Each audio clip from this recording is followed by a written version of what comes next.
Welcome to this episode of Think Again with Beyond Blue. I'm your host, Georgie Harmon.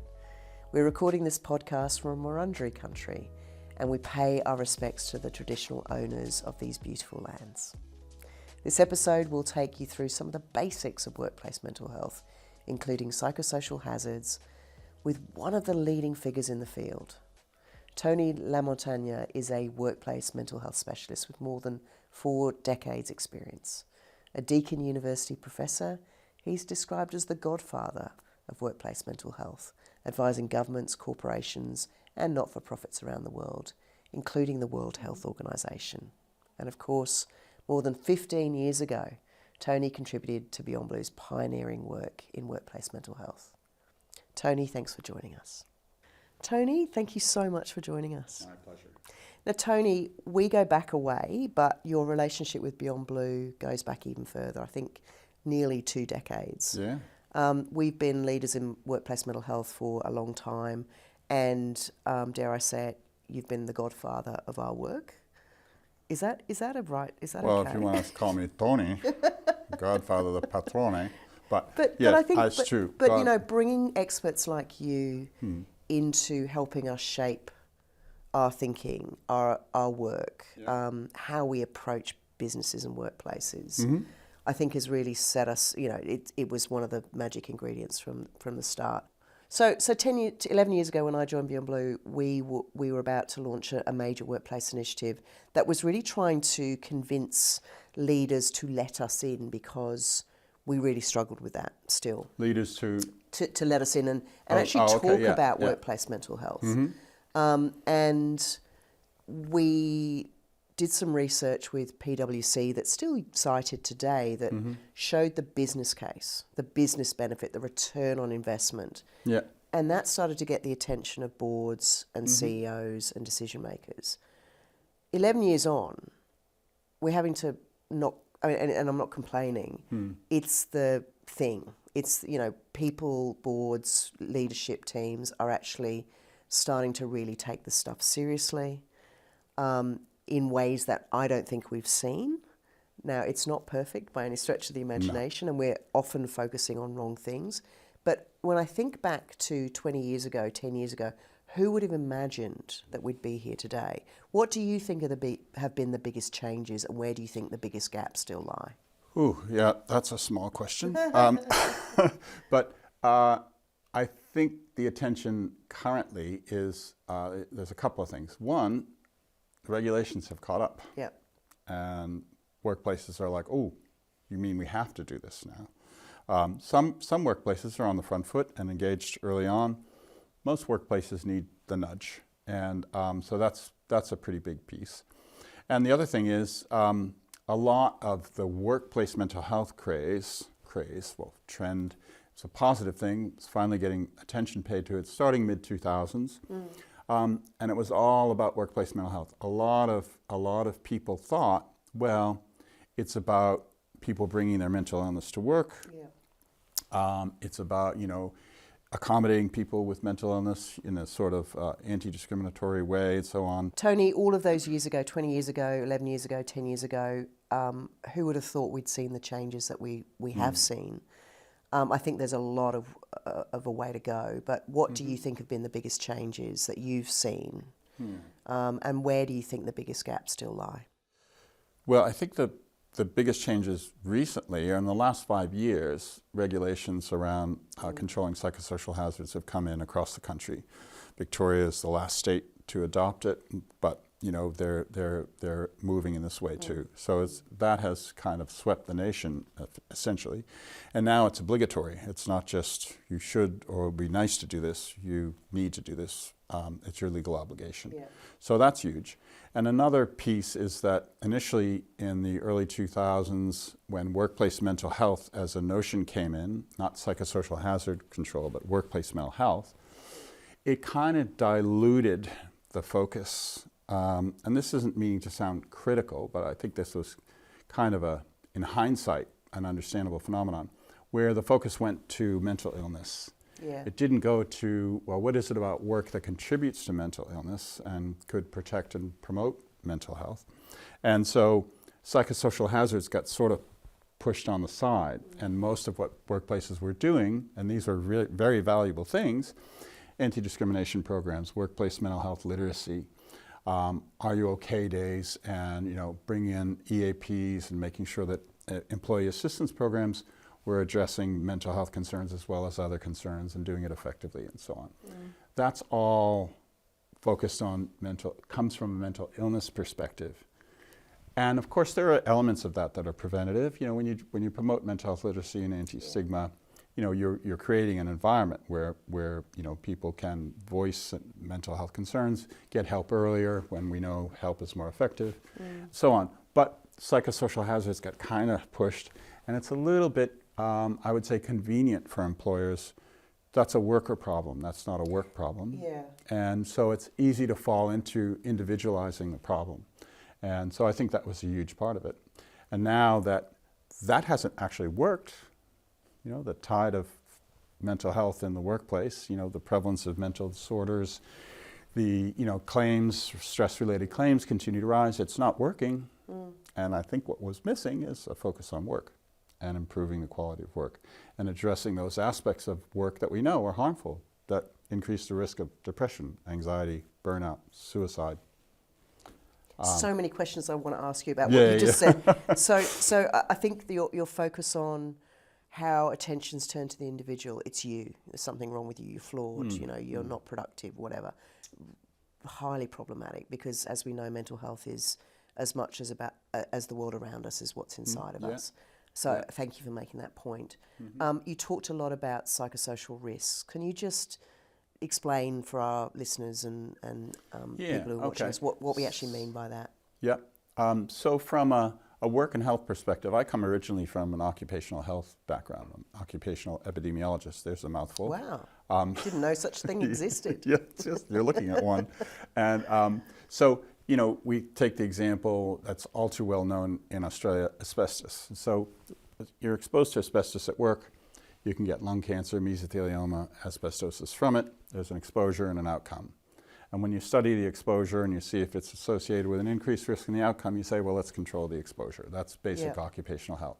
So when we go in the workplace and we look at job insecurity, we look at low job control, we look at harassment, psychological harassment, physical, sexual harassment, all of these predict depression, anxiety, suicidality, so on. So it's the same basic approach to understanding how work can harm health. Now, there's a flip side to that too, which is good news, which is, when you have a high control job, that's challenging. That stimulates and that's protective of mental health, and it promotes well-being, right? So when you have good social support at work, it promotes a sense of belonging, and it also mitigates the effect of low control and high demands and things. So there are levers that you can work in a protective way in the workplace, and there are hazards from an OH&S perspective. It's all risk and deficit based. So we have to control the risk. We know that when people work and they're exposed to these things, you get an excess, you have preventable mental problems, mental health problems. So therefore, the usual occupational health logic is, well, control the risk. And so that's very important, but the OH&S perspective is very much deficit framed, negatively framed. It's all about risk and controlling risk, and it's mostly work focused, not mostly worker focused, right? And now it's true that if someone has a mental health problem and comes to work, that's going to affect work, whether it's work related or not. And it's important to attend to, there are individual dimensions to this problem too. But from an employer's perspective, what employers are required to do by law, and the policy ethos here in Australia is work should not be harmful to health. And that includes mental and physical health. Mental health was only added to the language a decade or so ago, psychological health or mental health.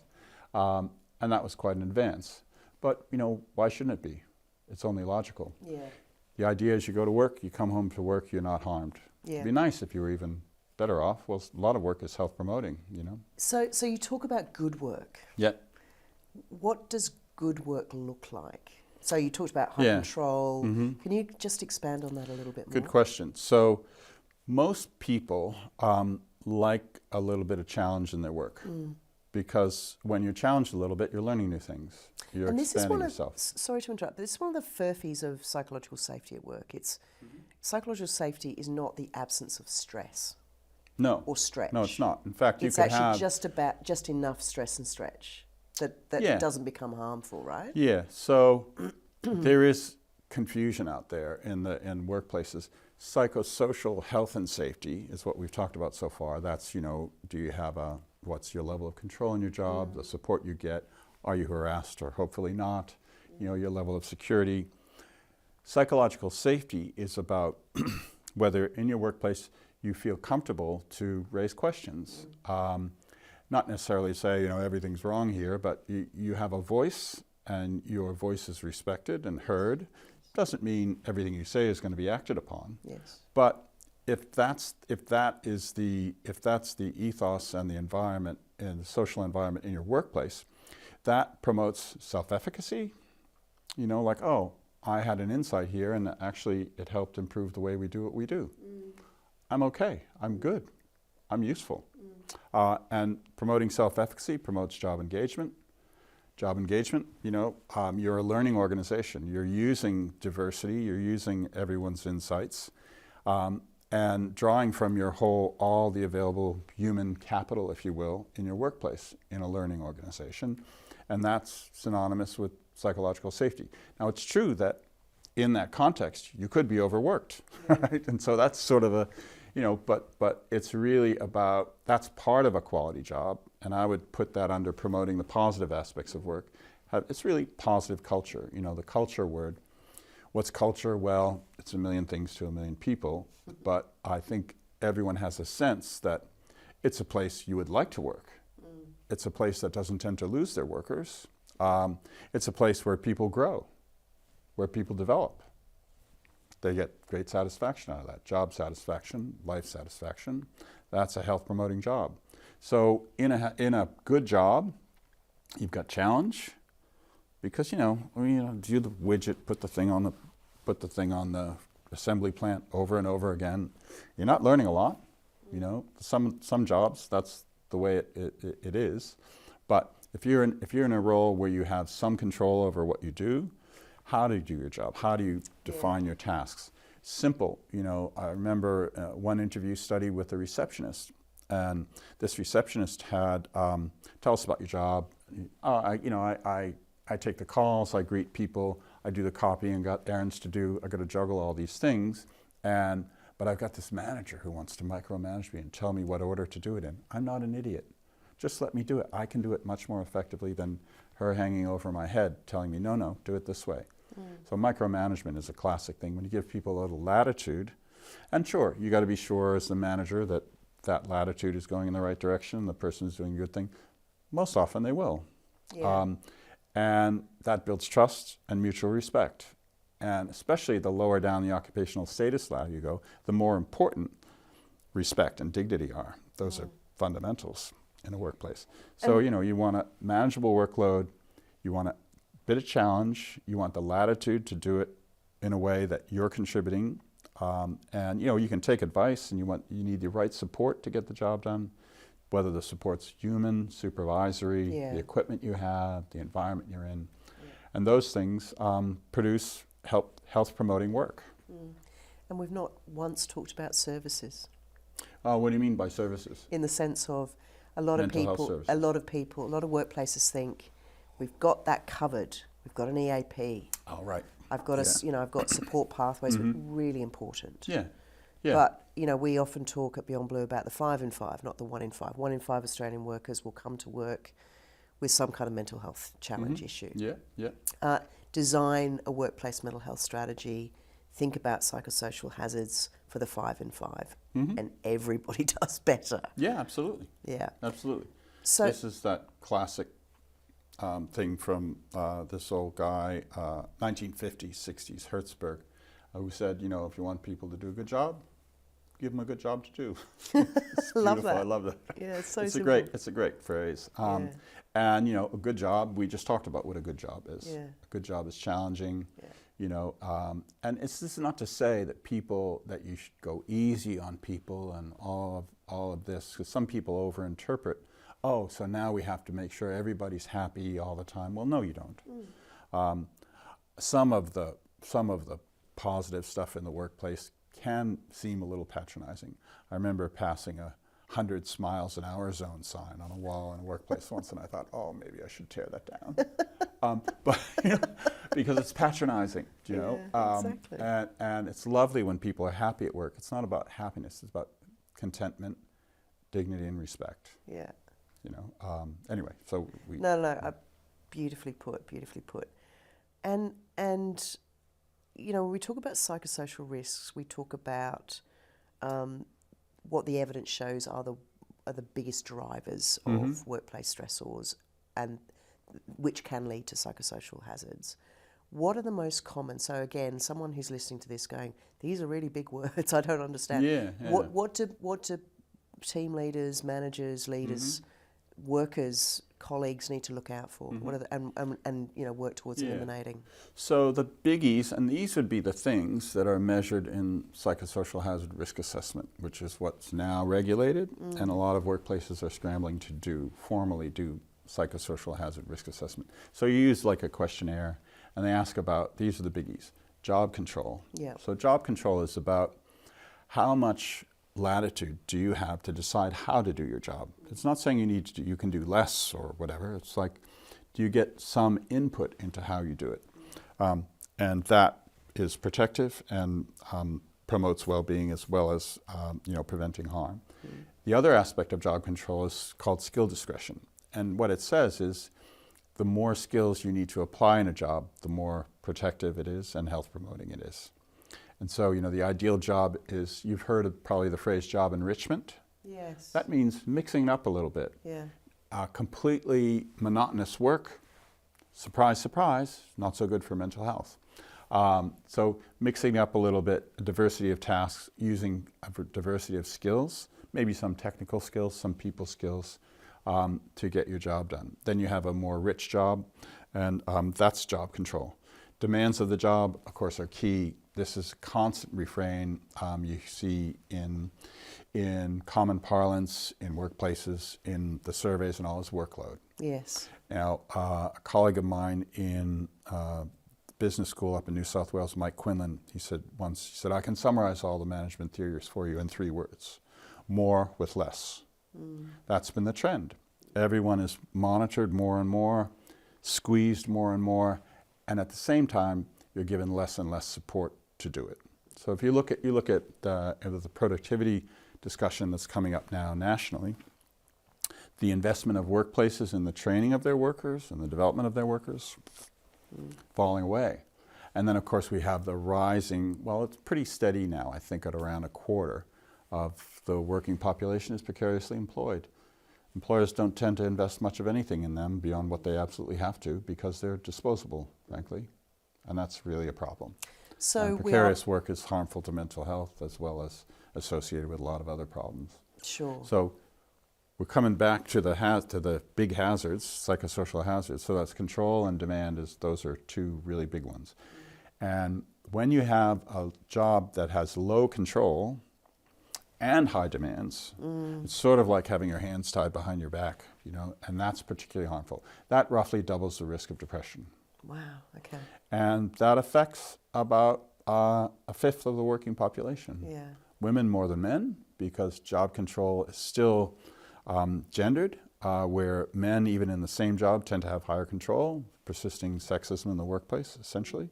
And so that when you combine that increase in risk with how common the exposure is, you can do this with epidemiology, we can say that about 15% of depression in the working population could be, in theory, eliminated if job strain were eliminated.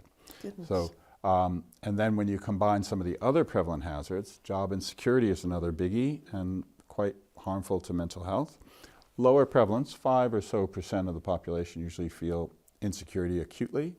And you have harassment in various forms, bullying, sexual harassment, and so on. But a colleague in France did a Europe-wide study and estimated similar, so that figure I gave a minute ago, 15% of depression being attributable to job strain. She looked at job strain, bullying, job insecurity, and one other. And that's up to a third of prevalent depression is, in theory, preventable by addressing those problems.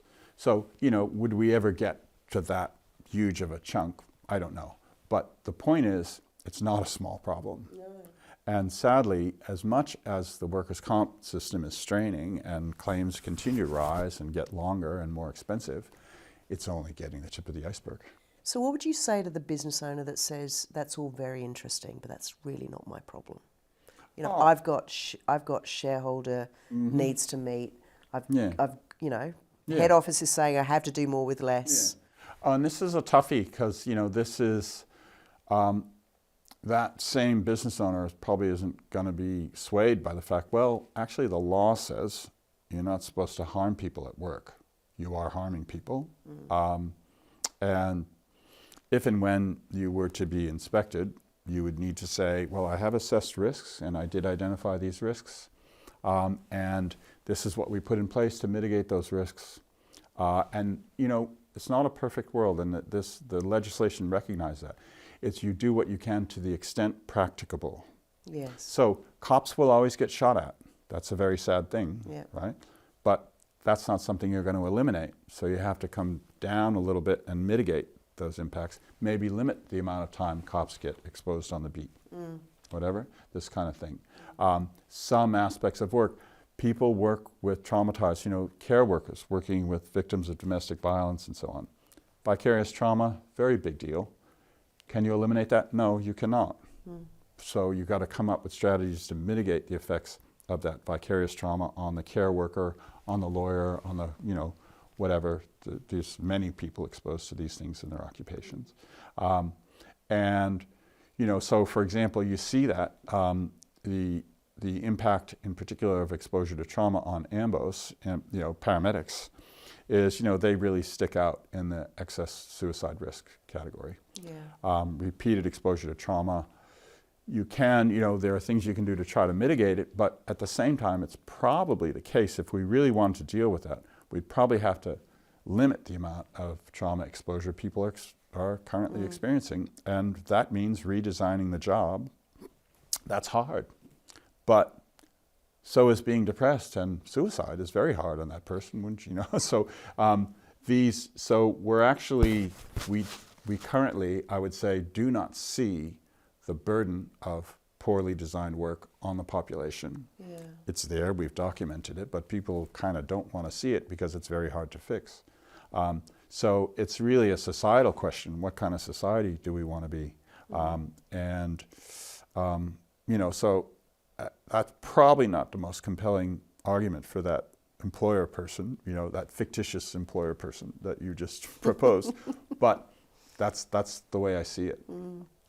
I met with someone earlier today who's a very senior person who said you don't want to be that business person where someone dies. Right.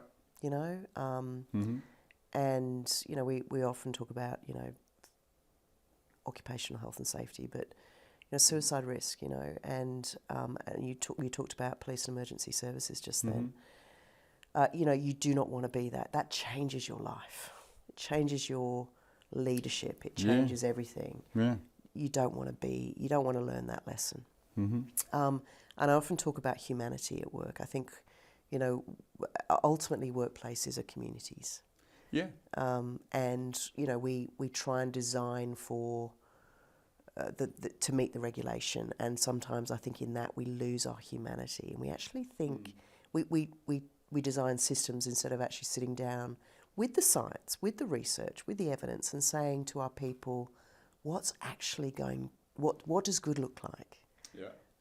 What is going to make the biggest difference to your well-being in this workplace, knowing that there are going to be limits to what we can do when it comes to how you work, what you work on. I mean, that limits question is a real one because, well-designed work probably is going to cost some resource. You don't want to be that leader where someone dies on your watch, someone dies under your locus of control. We often talk about, physical deaths at work or deaths caused by injury, but suicide is a real thing. It happens every day, and it changes the course of your leadership. It changes the course of your life sometimes. You don't want to be that person. No, you certainly do not want to be. But preventing that from happening in your workplace, to the extent that you as a leader, what you can control is how much that work is contributing to that risk, to that suicide risk, to that depression risk, anxiety, burnout, whatever the case may be. And that's your role as the responsible leader. And then responding to that death in a workplace from a traumatic fatality or from a suicide, and the suicide at work may be work-related or not. Yes, right? Exactly. But still, you have to respond in the same way. Someone manifests with a mental health problem at work, you're obliged to respond, and you're obliged to respond in a timely, non-discriminatory way. And that comes in, that's regulatory response coming in, or requirements coming in from anti-discrimination law, employment law, and so on.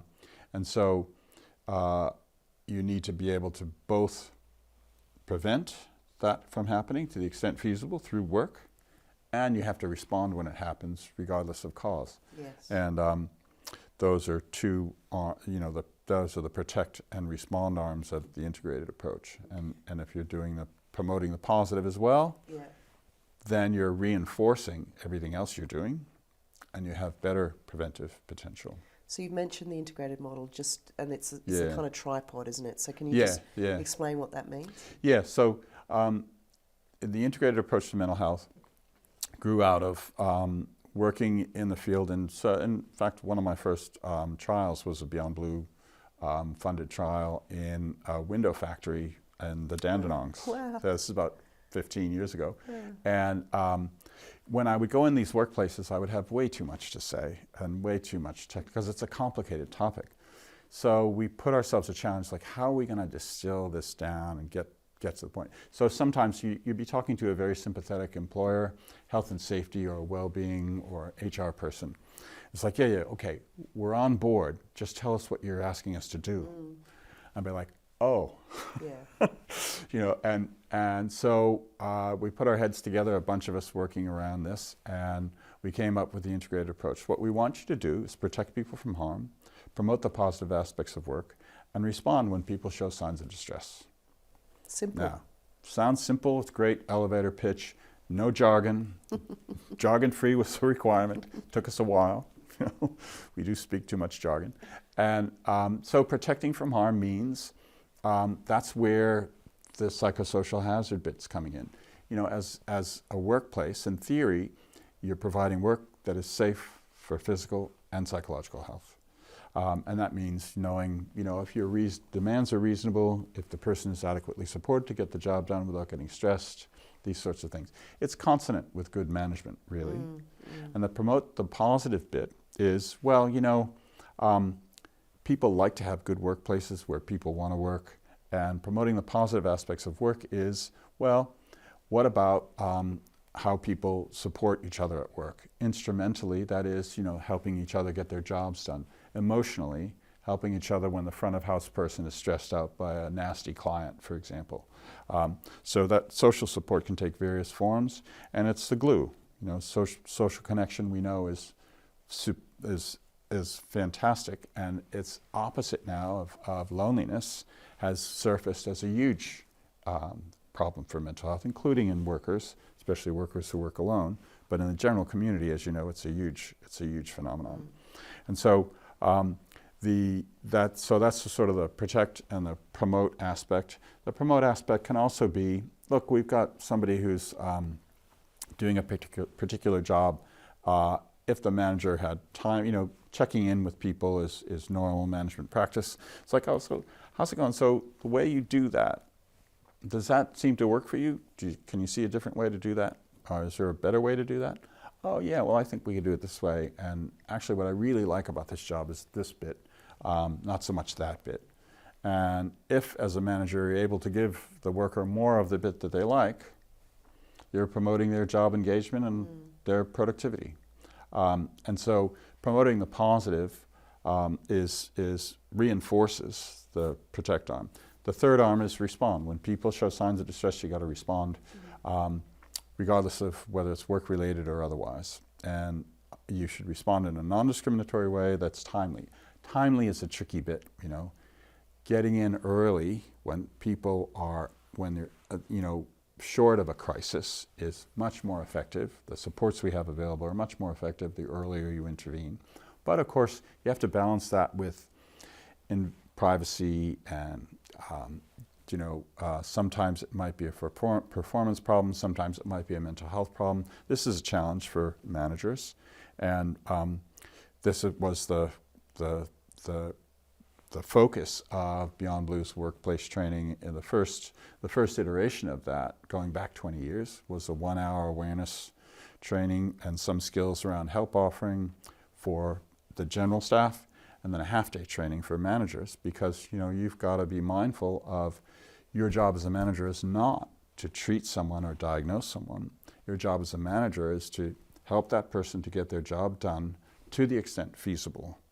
We've talked through the protect, promote, respond, the three arms of the integrated approach. And so what does it look like in a workplace? Well, some strategies, it's a variety of strategies. The protect arm, the place you got to start is assess psychosocial hazard risks.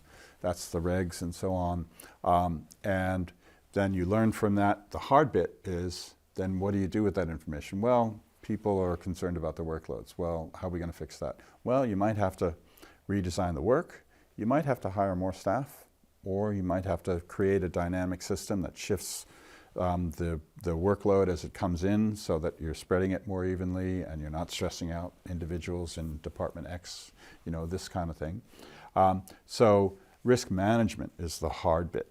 And there's no unique solution to that. There's no off-the-shelf solutions, I should say. And then with the promoting the positive, there's a lot of focus on resilience programs and all that are usually individual oriented. Yes. And there's value in that. Yeah. There's value in improving my or your ability to withstand stressors. That's sort of resilience. But organizational resilience is another thing. So and team resilience. Team resilience, exactly. So, you deal with problem solving by drawing on a team. Go to your broader team, or where you have peak demands coming and going. You develop a system that you back up your staffing at certain times of year or whatever your business cycle is, such that when you get a spike in demand, you can bring people in or divert people from another part of the organization so that you're not overly stressing those workers there, and you're more timely delivering that service or product to your client base, which is good for your business. Yeah. So that organizational or team resilience is much more, and when you do that, that means people are better able to succeed in their job. So that promotes self-efficacy, that promotes job engagement, that promotes job satisfaction. All of those things are higher productivity. So that's kind of like that's an illustration of the promote side. And then the respond bit it's kind of huge there. So respond is everything from, oh, you don't seem to be yourself today. Is everything okay? Just a little informal check-in, and are you okay day is a common, operationalization of that, if you will. That's valuable. That's a collegial workplace. That's at the very sort of mild end. This could be all the way up to what do you do in your workplace if somebody has a suicidal crisis? Well, having a mental health first aider or somebody who's had a SIS training, that's applied suicide intervention skills training, such as the MATES and construction program does. Those people, just like having a physical first aider in the workplace, you have a mental health first aider in the workplace, and that's your organizational capacity to respond in that circumstance. Very rare, hopefully, but an organization that's thinking ahead can anticipate and do this and train people up, just like people get first aid training. So some things that people do can span all three: to protect, promote, and respond. So a really well-designed peer support program is providing social support and that mitigates the impacts of high demands and low control. It promotes social connection and a sense of belonging through, again, that peer support and looking out for one another. And then third, obviously, what it's best known for is that's the peer responds when somebody has a problem. Well, if it's done well, it's actually covering all three. You know? And so for any given strategy, the more of the three pillars it addresses, the better. Yes. You know? And so a large organization might have a whole raft of different programs or strategies, from risk assessment to Are You OK days to EAPs and you know, training up mental health first aiders and so on. And a small organization could do the same in a more informal way. And so that's a rapid tour of the integrated approach. And I think that last point you make is really important, Tony, because it can feel overwhelming, I think. Especially the smaller business you are. It's like, I don't Very have true. an HR department, Yeah, right? that's right. It's me. Mm-hmm. So where do I start? And I think, you know, again, just, you know, sitting down, thinking about your business. You know your business more than anybody else. Yeah. Talking to your team if you have one, and just actually thinking about, you know, asking those questions. What does good look like? Like, let's not hurt each other. Let's not be nasty to each other. Let's actually talk about how we work, flexibility. Let's make sure that we have a kind of culture where people can actually be curious, can speak up, and can ask for help and offer support. Yeah.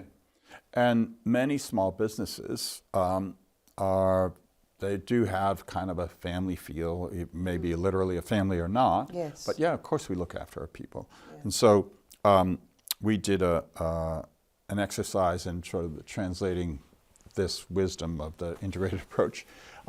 Did a hypothetical conversation with a small business owner. You know? And it started out by saying, well, what do you do to look after your people? Oh, well, you know, Susie likes this part of the work, and so she does most of that. There's job crafting. We monitor, look, you know, when we have these peak periods and we shuffle things around, or, you know, that's protecting from harm. And, you know, if somebody has a problem, we cut them some slack. There's respond. So, you know, it's sort of, and it's very informal, and you can just build from that. You go, well, you're already doing it. Oh, really? Yeah, you are. Yeah. You know, and so intelligent questioning will sort of make them realize that if you're a caring employer, a reasonable employer, you're doing a lot of it already. I think a lot of people will be really comforted by that. Yeah. Because I think it feels big and scary. Yeah, sure. And it feels like, you know, especially obviously with the much needed regulations that have come in, you know, it can feel overwhelming, and sure can. it can scare people into seeing this just as a risk to be managed, as opposed to an opportunity to create a workplace community where difference is celebrated, good work is done, people work hard because they actually enjoy the company of the people they're working with. And you get great satisfaction, they take home pride in their work. Exactly, yeah. Huge, yeah. Okay, this is the big question, Tony. I'm bracing myself. We are having a conversation, I think globally, but certainly in Australia, about productivity. Yes. You know, it is a conversation that is really necessary, but I fear that we're not having as nuanced as a conversation as we need to. Yeah. What's the relationship? And we've touched on this, but let's kind of get down to tin tacks here. How does mental health and well-being, a psychologically safe workplace, how does that contribute to productivity? What's the relationship, and what's your fix? Okay. Well, I think right now there's a huge preventable burden of mental ill health because of work right now. So if that isn't hurting productivity, I don't know what would be, right? If up to a third of prevalent depression could be prevented by improving the psychosocial quality of work, then in theory, what are we waiting for? So that's point number one. That's the elephant in the room. Maybe it's because it's bad work that we're not productive, you know? And so that's a little bit simplistic to say, but what has to be recognized first is that poorly designed work is hurting a lot of people right now. And that's being externalized onto onto the worker. And so that's a huge problem. In discussing the integrated approach, we've talked about that promoting the positive element. Well, one, if you keep people well, they're going to be more productive. That's sort of protect. And when they do have issues, responding to the extent feasible is quite important. And it's the promote bit. Most workplaces want to have a positive culture.